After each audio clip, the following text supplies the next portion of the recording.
മെറ്റാഡ്സ് ചെയ്യുന്നവരാണെങ്കിൽ പുതിയൊരു അപ്ഡേറ്റ്സ് വന്നിട്ടുണ്ട്. ലൊക്കേഷൻ ഫീ, അതായത് നിങ്ങളുടെ ആഡ് ഏത് രാജ്യത്തിലെ ആളുകളെ കാണിക്കുന്നു എന്നതിൻ്റെ അടിസ്ഥാനത്തിൽ ഒരു എക്സ്ട്രാ പെർസെൻറ്റേജ് ചാർജും കൂടി വരും. ഇത് നിങ്ങളുടെ ബിസിനസിൻ്റെ ലൊക്കേഷൻ്റെ അടിസ്ഥാനത്തിലായിരിക്കില്ല, ഓഡിയൻസിൻ്റെ ലൊക്കേഷൻ്റെ അടിസ്ഥാനത്തിലായിരിക്കും. അതായത് നിങ്ങളുടെ ആഡ് കാണുന്ന ഓഡിയൻസ് ഏത് ലൊക്കേഷനിലാണോ ആ ലൊക്കേഷൻ്റെ അടിസ്ഥാനത്തിലായിരിക്കും ചാർജ് ചെയ്യുക. നിലവിൽ ഈ അപ്ഡേറ്റ് വന്നിരിക്കുന്നത് യൂറോപ്യൻ കൺട്രീസ് ആയ ഓസ്ട്രിയ, തുർക്കി 5% ആണ് ചാർജ് ചെയ്യുക. ഫ്രാൻസ്, ഇറ്റലി, സ്പെയിൻ രാജ്യങ്ങളിൽ 3% ആയിരിക്കും ചാർജ് വരിക.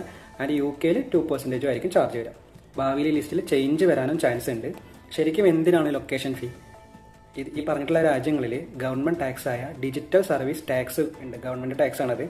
ഇത് നിലവിൽ മെറ്റ തന്നെയാണ് ഹാൻഡിൽ ചെയ്തുകൊണ്ടിരുന്നത്. ഇനി മുതൽ ഇത് അഡ്വർടൈസിനും കൂടി അവർ ഷെയർ ചെയ്യണേ. ഇതെങ്ങനെയാണ് കാൽക്കുലേറ്റ് ചെയ്യാൻ ചോദിച്ചു കഴിഞ്ഞാൽ ഒരു എക്സാമ്പിൾ പറഞ്ഞുതരാം. അതായത് നിങ്ങളുടെ ആഡിൻ്റെ സ്പെൻഡ്, നിങ്ങൾ ഇറ്റലിയിലാണ് ആഡ് റൺ ചെയ്തതെങ്കിൽ നിങ്ങളുടെ ആഡിൻ്റെ സ്പെൻഡ് എന്ന് പറയുന്നത് $100 ആണെങ്കിൽ അതിൽ 3% ചാർജും കൂടി അവർ ചാർജ് ചെയ്യും. അതായത് $100 കൂടെ ഒരു $3 കൂടി ആഡ് ചെയ്യും.